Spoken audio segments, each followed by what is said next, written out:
Admiral Vex Tar of the Zeridian Empire stood before the massive holographic display in his flagship's command center, watching the small blue planet that hung in space like a forgotten marble. Earth, the humans called it. A pathetic little world at the edge of civilized space, inhabited by a species so primitive they had only just learned to build crude metal ships that could barely cross their own star system. The Admiral's 4 arms crossed in a gesture of contempt as he studied the intelligence reports floating before him.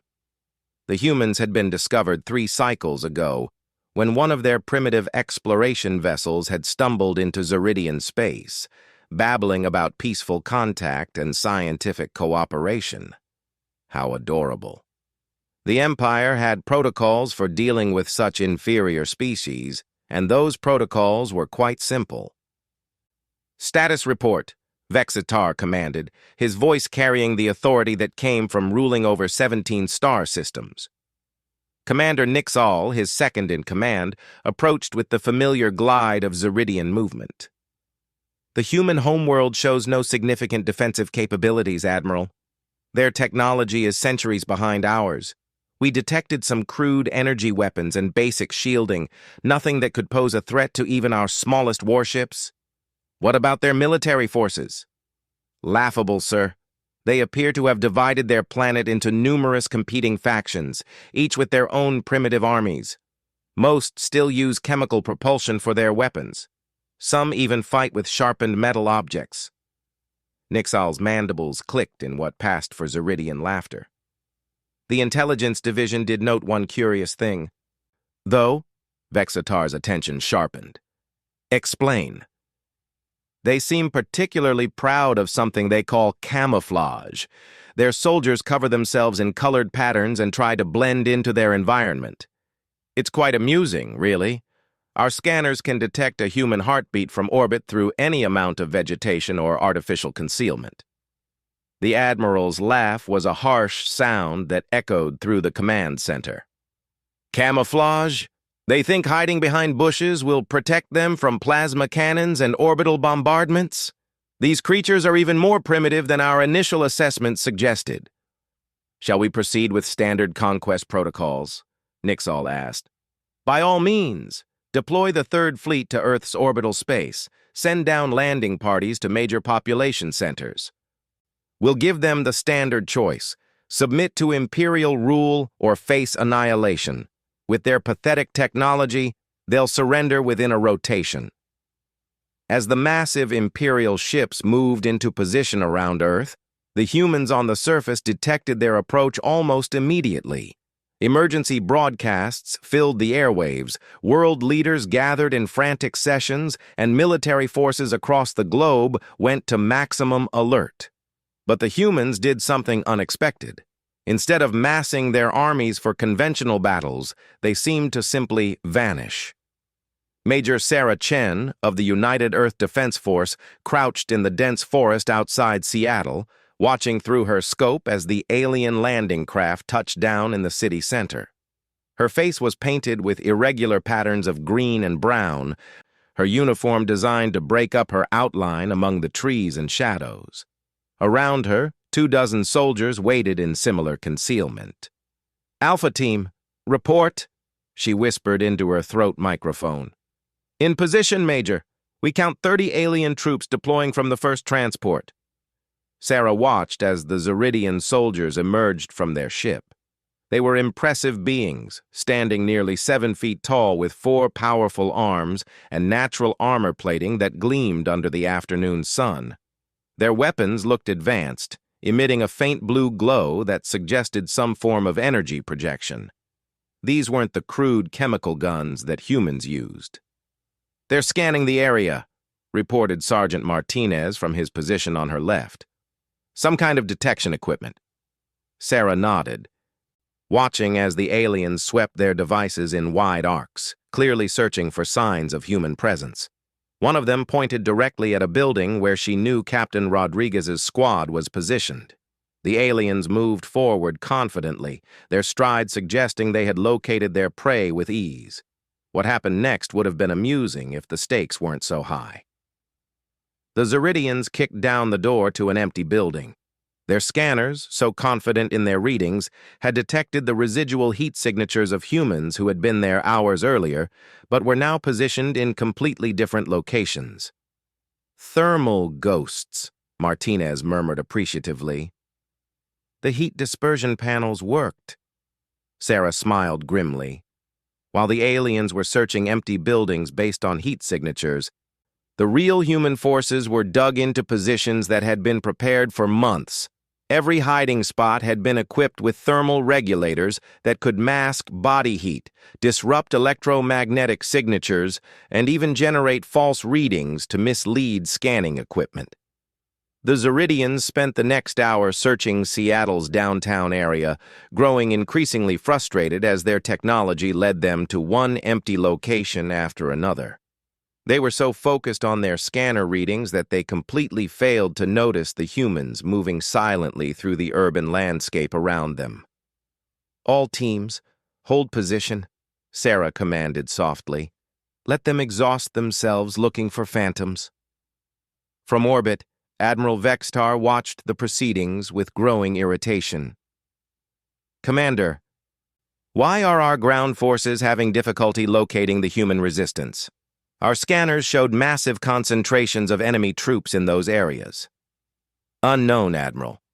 The landing parties report that they're detecting human life signs, but when they investigate, they find empty buildings or abandoned positions."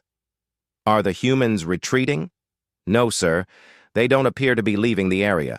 Our orbital scans still show substantial human presence throughout the city, but our ground forces can't seem to pin down their exact locations." Vexitar's mandibles clicked in frustration. "These primitives are making fools of our soldiers. Send down additional forces and expand the search pattern." What the Admiral didn't understand was that human camouflage had evolved far beyond simply wearing green paint in the forest. Centuries of warfare had taught humanity that surviving on a hostile battlefield required more than just blending into the background. It required understanding how detection worked and then finding ways to defeat it. Dr. Elizabeth Warren had spent the last 5 years working on Project Mirage, a classified military program designed to counter advanced alien detection methods. When the first Zeridian scout ship had been captured 3 months ago, her team had worked around the clock to analyze their scanning technology. Their sensors operate on the assumption that organic life forms emit detectable signatures, she explained to General Morrison in the underground command bunker beneath Colorado. "Heat, electromagnetic fields, even the chemical traces of respiration. They're not wrong, but they're also not thinking creatively about how those signatures can be manipulated." "Explain it in terms a soldier can understand," Morrison replied. "Think of it like this. They have perfect night vision goggles, but they've never encountered anyone who knows how to use light and shadow to become invisible anyway. Their technology is advanced, but their tactical thinking is rigid. The proof of her theory was playing out in cities across Earth. While the Zeridians searched for humans using their sophisticated sensors, the humans were using equally sophisticated countermeasures to render those sensors useless. Thermal regulators created false heat signatures. Electromagnetic scramblers generated false electronic readings. Chemical dispersal systems masked the biological traces that alien scanners were programmed to detect. But the most effective human camouflage wasn't technological at all. It was psychological. Lieutenant James Park watched from his concealed position as a Zeridian patrol moved past his building. The aliens were clearly frustrated, their movements jerky and aggressive as they scanned empty room after empty room. They had been hunting for 3 hours and had found nothing but shadows and false readings. "They're starting to doubt their own equipment," he reported quietly to command. "I can see it in their body language. They're checking their scanners twice before moving, looking around manually instead of trusting their instruments." This was exactly what human strategists had hoped for. Every military force depended on their equipment and their training, but when both started giving contradictory information, doubt crept in.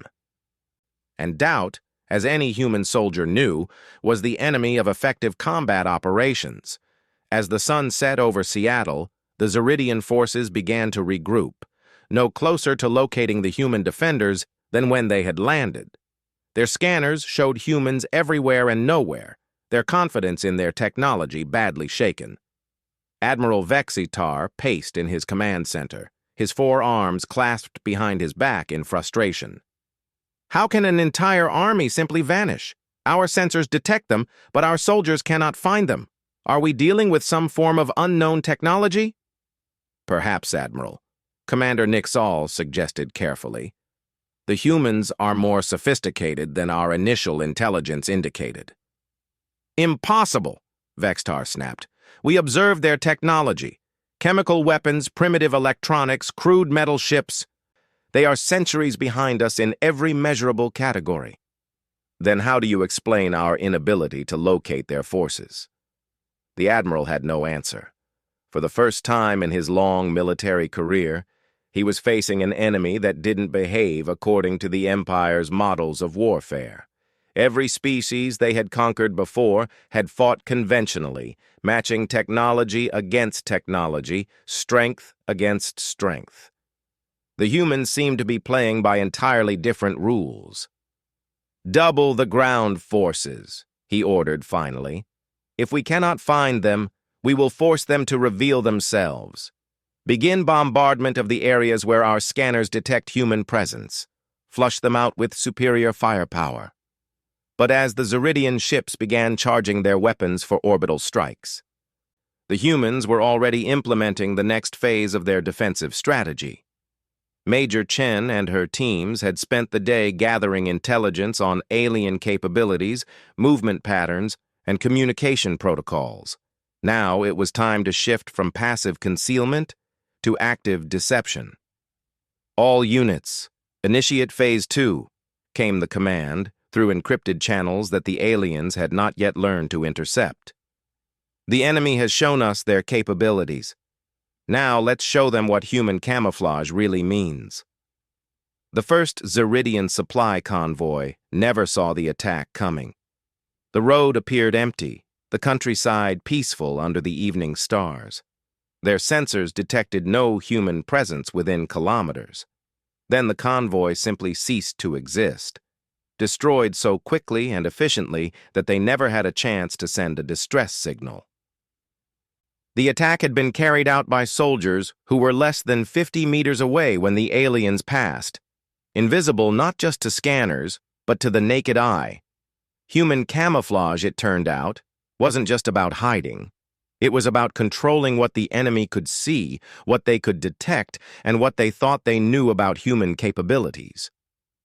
Admiral Vexitar stared at the reports coming in from the surface, his confidence beginning to waver. His forces were disappearing one by one, eliminated by an enemy they couldn't find, couldn't track, and apparently couldn't understand. "Commander," he said finally, his voice quieter than before, "perhaps we need to reconsider our assessment of human capabilities." But by then, it was already too late. The humans had been studying Zeridian technology, tactics, and weaknesses for hours. And what they had learned was about to turn the invasion into something the Empire had never experienced before, a hunt where the predators had become the prey. 3 days into the invasion, Admiral Vexitar received reports that defied everything he understood about warfare. Zeridian forces weren't just failing to locate human troops, they were being systematically eliminated by an enemy that seemed to exist in the spaces between reality itself. "Show me the tactical display for the Tokyo sector," he commanded, his voice tight with frustration. The holographic representation materialized before him, showing the sprawling metropolis where an entire Zeridian regiment had gone silent 6 hours ago. Their last transmission had been routine, reporting successful deployment and beginning pacification operations. Then nothing. "Orbital reconnaissance shows no signs of battle damage," reported Commander Nixall. "No plasma burns, no structural collapse, no debris fields. It's as if our forces simply walked into the city and vanished." "Impossible. Send a search and rescue team." Admiral, we've already sent 3 search teams. They've all gone silent as well. Vexatar stared at the display, his tactical mind struggling to process information that made no strategic sense. In his 50 years of military service, he had conquered 47 worlds. Every species fought predictably. They either matched the Empire's technology with their own advanced weapons, or they threw masses of primitive troops against superior firepower. Both approaches failed, but they were comprehensible. The humans were doing neither. They seemed to be defeating Imperial forces without conventional battle, picking apart military units piece by piece while remaining completely undetected. Captain Rebecca Torres crouched in the maintenance tunnel beneath Tokyo's subway system, listening to Zeridian communication chatter through her intercepted translator. Her face was blackened with adaptive camouflage paint that shifted color to match her surroundings, and her equipment bore no resemblance to the crude weapons the aliens expected humans to carry. "Falcon Team, status report," she whispered into her quantum communication device, a piece of technology that the Zeridians didn't even know humans possessed. "Package delivered, Captain. Target neutralized with 0 casualties on our side." Rebecca nodded, checking another Zeridian patrol off her tactical display. That made 17 enemy units eliminated in the past 2 hours, and the aliens still had no idea what was happening to their troops. Their scanners couldn't detect human forces because human forces weren't where the scanners expected them to be. The key insight had come from Dr. Warren's analysis of captured Zeridian technology. The aliens built their sensors to detect life forms in predictable locations, on surfaces, in buildings, moving through normal transportation routes. They never considered that an intelligent species might choose to operate in the spaces that conventional thinking ignored. Humans had been fighting in tunnels, sewers, and underground passages for centuries. Every major city on Earth had extensive subterranean networks that the Zeridians' orbital scans couldn't penetrate. Their ground-based sensors were calibrated for surface detection and failed to account for 3-dimensional warfare that extended both above and below ground level. "Ghost Team, you're clear for infiltration," Rebecca transmitted to her demolition specialists. "Target is the command post in Shibuya. Remember, make it look like equipment failure." The beauty of the human strategy wasn't just invisibility, it was misdirection.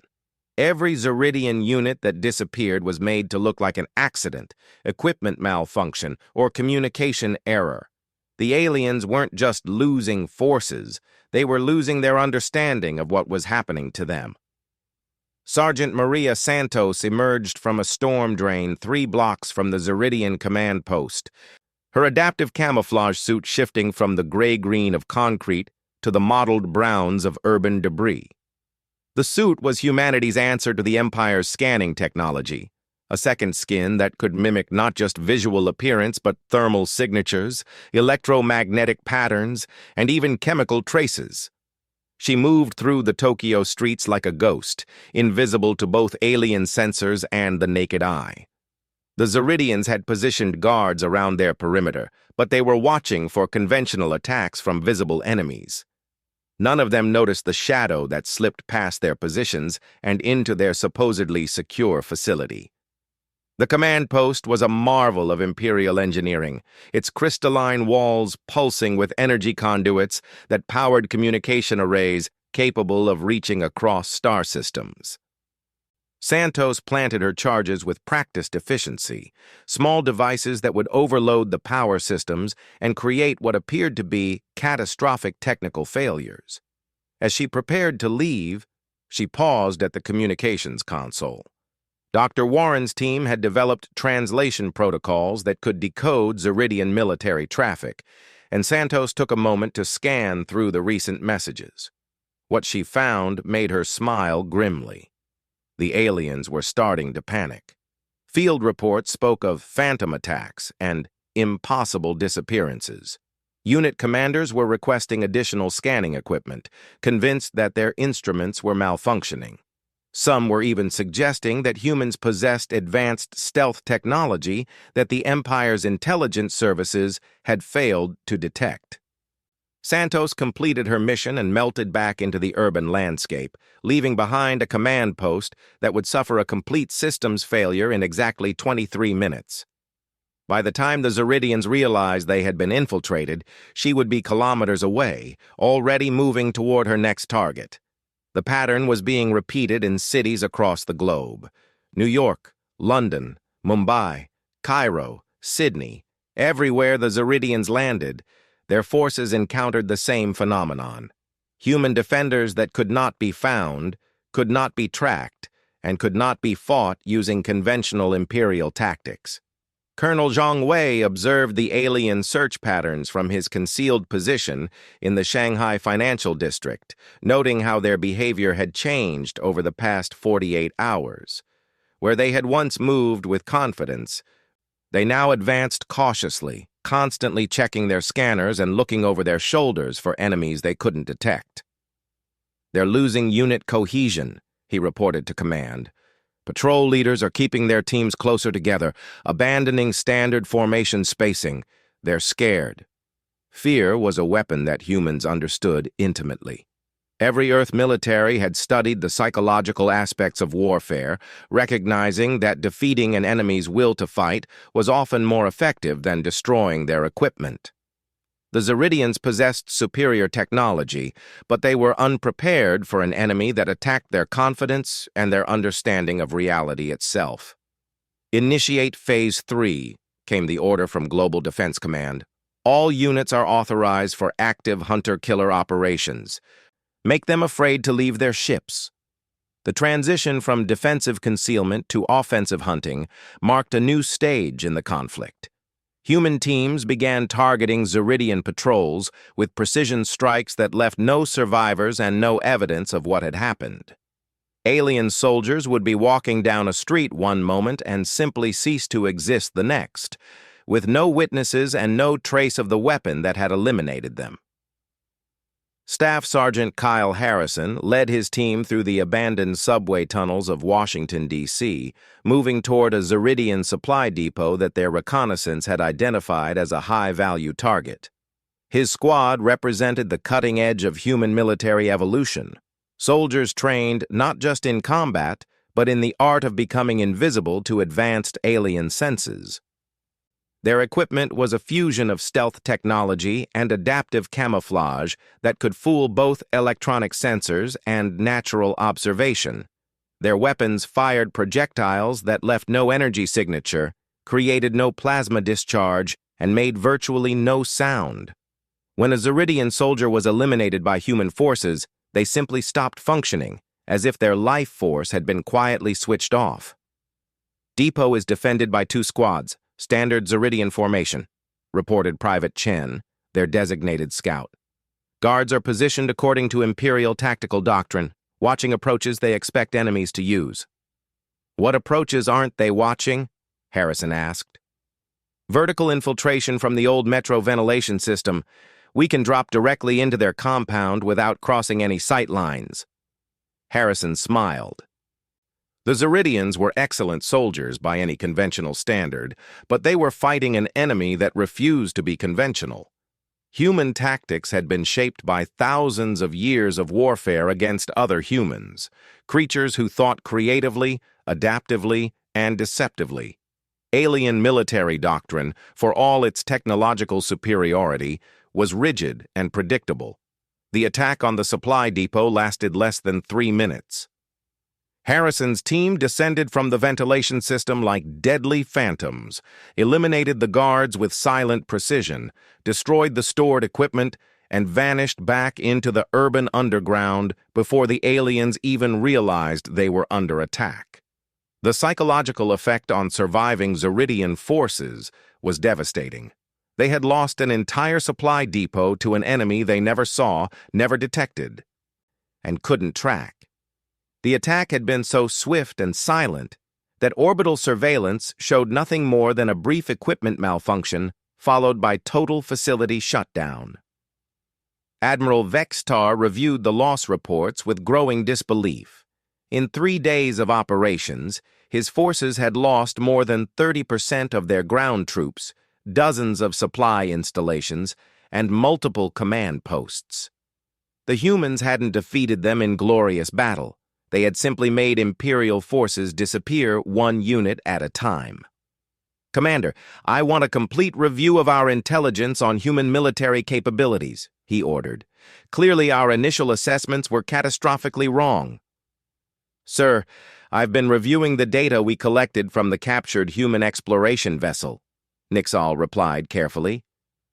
"The crew of that ship were civilian scientists, not military personnel. We based our entire tactical analysis on their capabilities, not those of Earth's actual armed forces." The admission hung in the air like a death sentence. The Empire had made the classic mistake of assuming that one sample represented an entire species. They had encountered human scientists and concluded that all humans were equally primitive, never considering that Earth's military forces might possess capabilities that their civilian explorers didn't display. "What do our current battlefield observations tell us about actual human military technology?" "That it's far more advanced than we believed possible," Nixal said grimly. "Their stealth capabilities exceed our ability to detect them. Their weapons are sophisticated enough to eliminate our troops without leaving energy signatures. Their coordination and communication systems appear to be immune to our electronic warfare capabilities." "And their camouflage?" "Admiral, I don't think we're dealing with camouflage in any sense that we understand the concept. These humans aren't hiding from us. They're controlling what we can perceive about their presence and their activities." The distinction was crucial. Camouflage was passive concealment, a defensive measure that allowed someone to avoid detection. What the humans were doing was active deception. They were manipulating Zeridian senses and instruments to create false impressions of reality itself. Dr. Sarah Kim watched from her position in the NORAD command center as global tactical displays showed the steady degradation of Zeridian invasion forces. Her team had spent years developing the theoretical framework for what they called perception warfare, the systematic manipulation of enemy sensory and detection capabilities. "The aliens are trapped in their own assumptions," she explained to the assembled military leaders. "They built their technology and tactics around the idea that enemies would try to avoid detection. They never considered facing an enemy that could control what they detect." "Explain that in practical terms," requested General Morrison. "Think of it as the difference between hiding behind a rock and making the enemy think the rock isn't there. The Zeridians can find someone hiding behind a rock because they know the rock exists. But if they can't see the rock at all, they can't understand why their sensors are giving them impossible readings." The human strategy was built on layers of deception that worked at every level of alien perception. Visual camouflage made human soldiers invisible to direct observation. Electronic countermeasures defeated scanning equipment. Thermal manipulation created false heat signatures. Chemical dispersal confused biological detection. And psychological operations ensured that even when aliens suspected they were being deceived, they couldn't trust their own judgment about what was real. "How long can we maintain this advantage?" asked the general. "Unknown, sir. Eventually they'll adapt their technology and tactics to counter our methods. But every day we keep them confused is another day we learn more about their capabilities and develop new countermeasures." The race was on.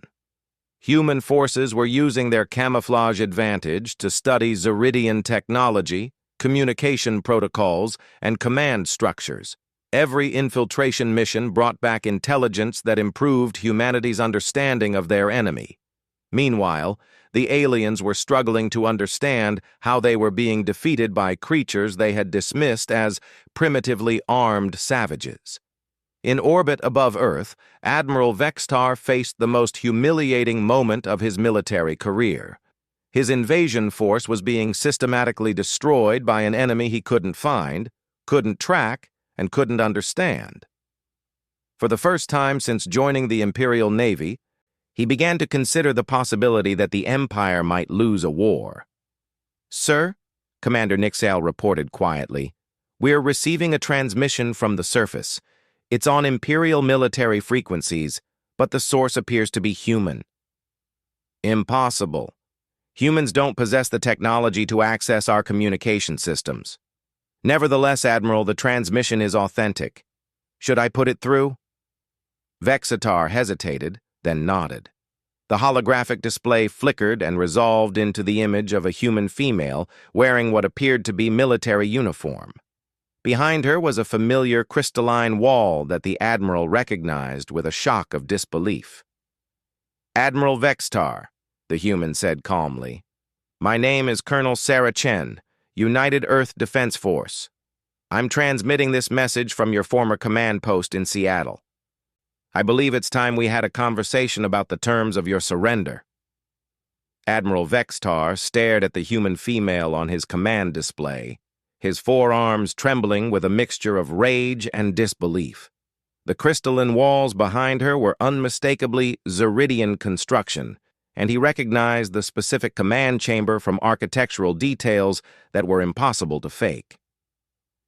"You will explain how you obtained access to Imperial military communications," he demanded, though his voice carried less authority than he intended. Colonel Chen smiled, an expression that somehow managed to be both polite and predatory. "The same way we obtained access to your command posts, Admiral. Your people have been looking for us in all the wrong places, using all the wrong methods, making all the wrong assumptions." "Impossible. Our encryption protocols are mathematically unbreakable by primitive species." "You're absolutely right," Chen agreed. "They are unbreakable by primitive species. Fortunately for us, we're not nearly as primitive as you believed." Behind her, other humans moved through the captured command center with casual efficiency, operating Zeridian equipment as if they had been trained on it for years rather than days. The Admiral watched in growing horror as his most sophisticated military technology was casually manipulated by creatures he had dismissed as barely capable of interplanetary flight. "What do you want?" Vexitar asked, though he suspected he already knew the answer. "Simple. Complete withdrawal of all Imperial forces from Earth space. Your ships depart our system and never return. In exchange, we'll allow you to leave with your lives and enough functional equipment to reach the nearest Imperial outpost." "You dare threaten the Zeridian Empire? We have fleets that could turn your entire world to molten slag." "Admiral," Chen said patiently, "how many of your ground forces are still operational?" The question hit like a physical blow. Vextar's tactical displays showed the devastating truth. Of the 40,000 troops he had deployed to Earth's surface, fewer than 15,000 were still responding to communications. The rest had simply vanished over the past week, eliminated by an enemy that his forces never saw coming. "Your losses are temporary," he insisted. "The Empire will send additional fleets, larger armies. You cannot hide forever." "We're not hiding, Admiral. We've been studying you." The transmission expanded to show multiple viewpoints throughout the captured command post. In each view, humans worked alongside captured Zeridian equipment, but now the Admiral could see details that made his blood freeze in his veins. The humans weren't struggling with alien technology. They were improving it. Dr. Elizabeth Warren appeared on screen beside Colonel Chen, holding what appeared to be a modified Zeridian scanner. "Your detection equipment is quite sophisticated," she said conversationally. "The quantum resonance sensors are particularly clever, but they have one fundamental flaw. They assume that organic signatures are constant and unalterable." She activated the device, and the display showed a scan of the surrounding area. Where Warren expected to see human life signs, the scanner showed nothing but empty space. "Biological signatures can be modified in real time," Warren continued. "Heart rate, body temperature, electromagnetic field, even cellular quantum states. With the right technology, a living being can appear to be anything from a piece of furniture to a patch of empty air." Admiral Vextar felt something he had never experienced in his long military career: the cold certainty of absolute defeat. The humans hadn't just developed camouflage. They had learned to reshape reality itself at the quantum level, making themselves invisible to any form of detection his species could devise. "How?" he asked, his voice barely above a whisper. "Evolution, Admiral," Chen replied. "Your species conquered the galaxy through technological superiority, fighting enemies who tried to match you weapon for weapon, ship for ship. But humans evolved on a world where the deadliest predator was other humans. We learned long ago that the key to survival isn't having the biggest teeth, it's convincing everyone else that you don't have teeth at all." The transmission switched to display a global tactical overview that showed the current state of the invasion. Red markers indicated Zeridian forces, blue markers showed human military units. The Admiral expected to see scattered blue dots hiding in remote locations, the typical pattern of guerrilla resistance. Instead, the display showed that human forces had completely surrounded every Zeridian position on the planet. Not just surrounded, they had penetrated deep into alien-held territory, established positions in supposedly secure zones, and created a network of invisible control that extended throughout every major urban center on Earth. "Your forces aren't fighting an insurgency," Chen explained. "They're trapped inside a web that's been closing around them since the moment they landed. Every patrol that went missing, every supply depot that suffered equipment failure, every command post that experienced communication problems, those were all deliberate operations designed to isolate your troops and gather intelligence." Commander Nixal moved closer to his admiral's command station, his voice urgent and low. "Sir, if the humans have compromised our communication networks, they have access to our fleet coordination protocols. They know our ship positions, our supply schedules, our—" His words were cut off as every display in the Zeridian flagship went dark for exactly 3 seconds. When they flickered back to life, they showed a simple message in perfect Zeridian script. "We know." The psychological impact was devastating. If humans could access and manipulate Imperial computer systems at will, then no Zeridian position was secure. Every ship, every weapon system, every piece of technology could potentially be compromised without the aliens ever knowing it had happened. "This is a trick," Vextar said desperately. "Some form of technological deception. You cannot have reverse-engineered our systems so quickly." "Admiral," said a new voice, and the display showed an elderly human male in what appeared to be a laboratory setting. "I'm Professor Chen Wei, Earth's leading expert in xenotechnology. We've had 3 years to study the systems aboard the first Zeridian vessel we captured." "Impossible. We have no record of any Imperial ships being lost in this region of space." "That's because the crew reported successful completion of their survey mission before returning to Imperial space," Professor Chen explained calmly. "They never knew their ship had been completely compromised during a routine maintenance stop at what they believed was an automated refueling station." The revelation was staggering. Humans had been intercepting and studying Zeridian technology for years, allowing Imperial ships to return home while secretly copying every system, every protocol, every piece of advanced engineering they possessed.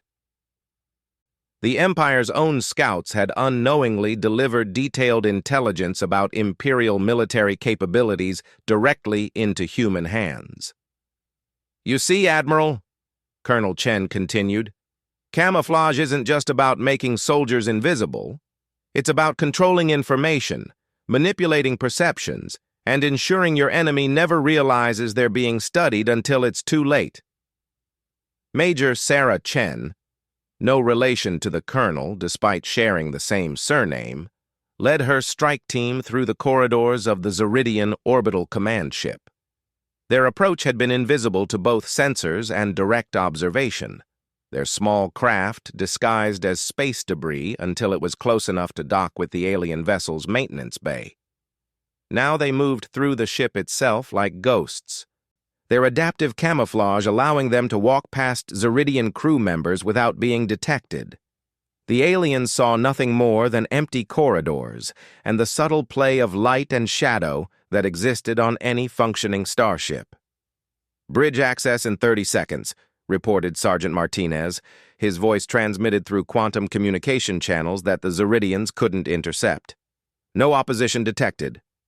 "Because they don't know we're here," Major Chen replied softly.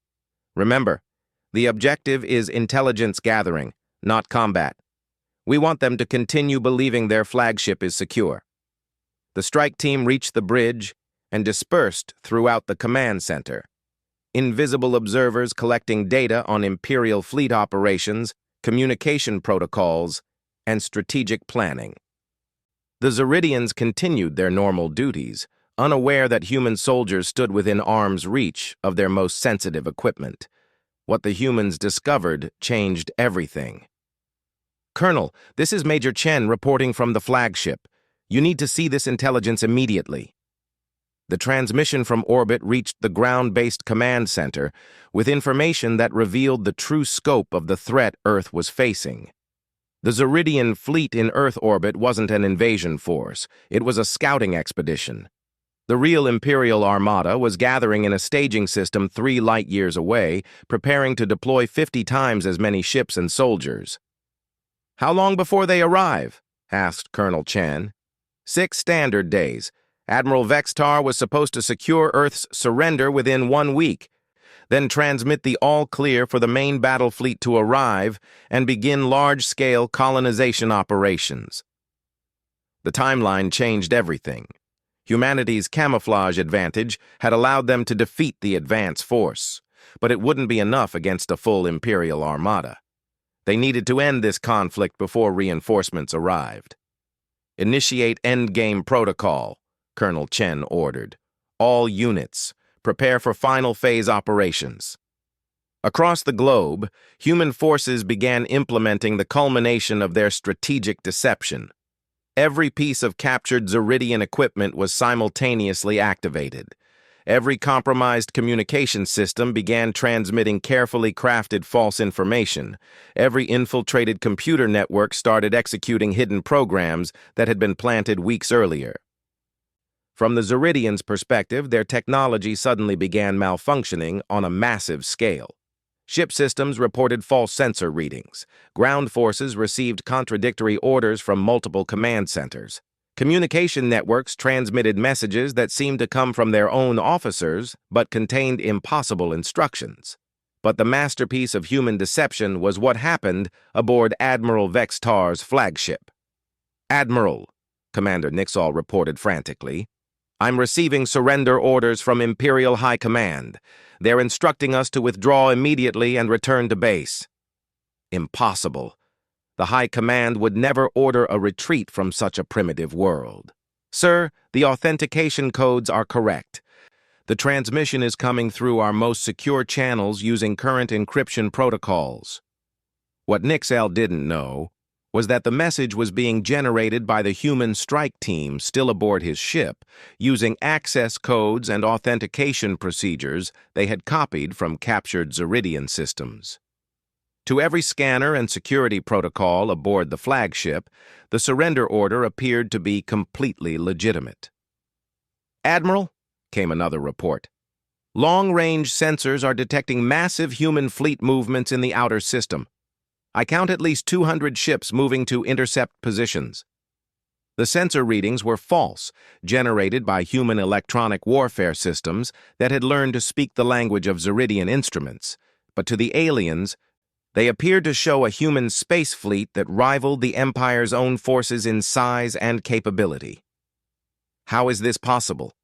Vextar whispered. "They were supposed to be a primitive species with no interstellar military capability." "Admiral," Colonel Chen's voice cut through the chaos on the bridge, "perhaps it's time to stop assuming you know what we're capable of." The display showed her still in the captured command center, but now she was surrounded by floating holographic screens displaying detailed schematics of every Zeridian ship in orbit. Technical specifications, weapons capabilities, shield frequencies, life support systems. Information that should have been impossible for humans to obtain. You've been fighting an enemy that doesn't exist, Chen continued. The primitive, technologically backward species from your intelligence reports. But we've never been that species. We've been exactly what you see now. A civilization capable of reverse engineering your technology, penetrating your security, and turning your own advantages against you. What do you want? Vextar asked, his voice hollow with defeat. The same thing I offered before. Complete withdrawal from our system, with the addition of a permanent agreement that the Empire will not return to human space. In exchange, we'll provide you with enough functional equipment to reach home and a detailed report on how we defeated your forces. And if I refuse? Then you'll try to fight an enemy you can't see, can't track, and can't understand, using equipment we've already compromised, with reinforcements that will never arrive because they'll receive orders to redeploy elsewhere. It was a masterpiece of strategic deception. The humans had created a situation where surrender was the only rational choice, using the Empire's own technology and protocols to construct an illusion of defeat that was indistinguishable from reality. Admiral Vextar looked around his bridge at officers who were staring at their instruments in confusion and fear. His mighty fleet had been rendered useless not by superior firepower, but by an enemy that controlled what they could perceive about the nature of the conflict itself. Very well, he said finally. I accept your terms. Excellent. You have 12 hours to evacuate all ground forces and prepare for departure. Safe travels, Admiral. The transmission ended, leaving the Zeridian command crew in stunned silence. Around them, their instruments continued to display impossible readings, false information, and contradictory data that made it impossible to understand what was actually happening in the space around Earth. As the Imperial ships prepared to withdraw, Dr. Elizabeth Warren stood in her underground laboratory, surrounded by alien technology that had been seamlessly integrated with human engineering. The quantum camouflage systems that had made the deception possible hummed quietly around her, generating fields that could make matter itself undetectable to any known form of scanning. Status report, she requested from her global network of research teams. All systems nominal, came the reply. Zeridian withdrawal proceeding as planned. No sign that they've detected the true nature of our capabilities. Warren smiled, looking at the revolutionary technology that would secure humanity's future among the stars. The aliens had dismissed human camouflage as primitive concealment, never understanding that they were facing a species that had learned to camouflage reality itself.